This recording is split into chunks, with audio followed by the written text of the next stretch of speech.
Now, the role of the captain is very important. Why? Because he or she is working on a laptop. You have to choose that person.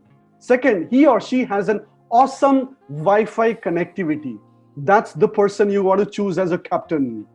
And also, he or she will ensure that they work very closely with the team, facilitate, communicate, and make decisions along with the team, and even talk to us whenever required, right? So that's going to be your first role you're going to choose the moment we put you into the breakout rooms. After that, you have the second role, the role of the analyst. And the role of the analyst is to help the captain to plan.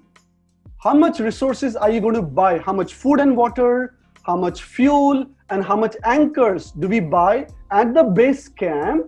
Also reload when we go to W1, W2, or the highlands, right? So that's going to be an important role of the analyst. And the third role is the role of the weather expert. As you've seen, the weather impacts the consumption of resources.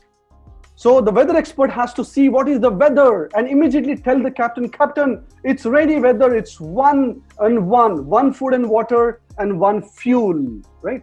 He or she has to have complete understanding about the entire chart, which I told you to take a photo of, right? And continuously keep on telling the captain.